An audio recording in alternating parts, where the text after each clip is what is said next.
Okay, the 2017 season is here. Freddie and Aram are back.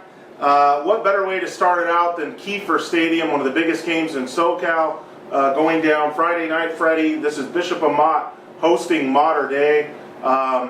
The marquee item here isn't Amat though; it's Mater Dei. Yeah. It's you know, this team that is either 1 or 2 in Southern California, if not the state, if not the country. Country. Max Spreps has them ranked #1 in the country preseason. Right. That's pretty huge.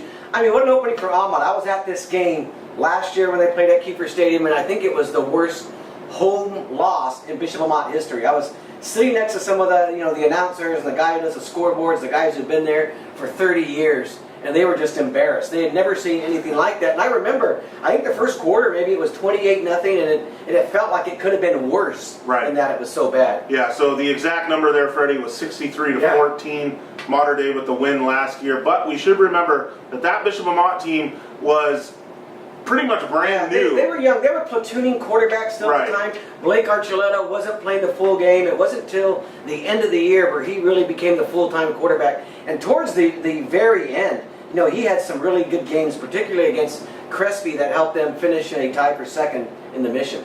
Right, yeah, so that was the thing. 2 years ago, we're talking about this dynamic senior class, the Trayvon Sidneys, Tyler Vaughns of the world that are now, a lot of those guys, Matt Brayton, they're all playing college football. But that Amat team last year was breaking in new QB, new running backs, new receivers. This year, opposite is true. Like you said, there's experience at quarterback with Archuleta. He's going to be a good one. Barrera's back at running back. There is enough experience there, Freddie, to think that they're not going to get waxed the way they did last year. And it's like Barrera. He came in here when we shot pictures. He says he may not be a full-time running back. They may be platooning him around in other roles. We didn't get a chance to talk to Steve Haggerty. He's not talking to the. Well, you can do that on Friday night.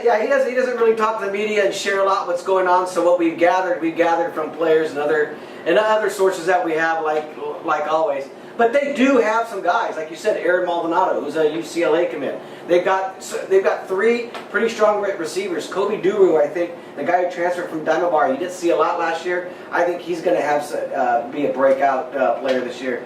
But this is Mater Dei. That's the JT Daniels' first game. I mean, it's hard. It's hard to go into this game and really look at it and think it's going to be much different than last year, but I think it has to be more competitive. Well, Freddie, it can't be any worse. That's what point spreads are for.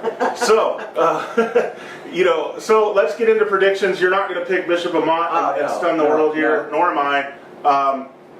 Is it closer though? Than a lot of people are saying 60 to 10. It's not going to be 50. It's not going to be 40. I think it's still a 3-touchdown game. If I was setting a line, is that a win I would set it at 21. Is that a win? If Amat can keep this under 3 touchdowns going into the game next week when they go into Illinois to take on a team that's only lost 1 game in 2 years, I think that's well, I wouldn't call it a win-win for them because they obviously think. I was talking to the guys here. They think they can shock the world, and they should think like that. Yeah. But this is a 3-touchdown game for Mater Dei.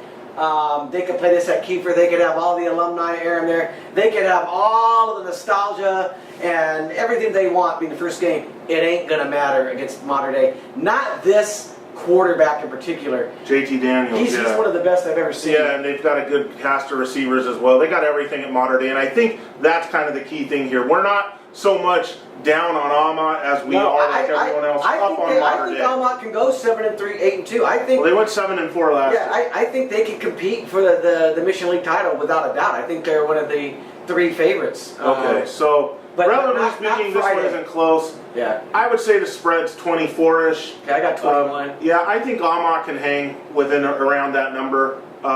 So whatever that means to you guys, I don't know. But anyways, get out to Kiefer Friday night. This one's on TV, I think probably, everywhere. Mater Dei's got a broadcast. Amat's got a broadcast. Yeah. Fox has a broadcast. I don't know if Fox is doing this game or not, but I kind of doubt they are. Yeah, I just got the note, no room in the press box, so we're all shut out, so we'll, one way or the other, anyway, to get it done. Right, okay. Get out there, everybody. Kiefer Stadium Friday night. Great way to start the season.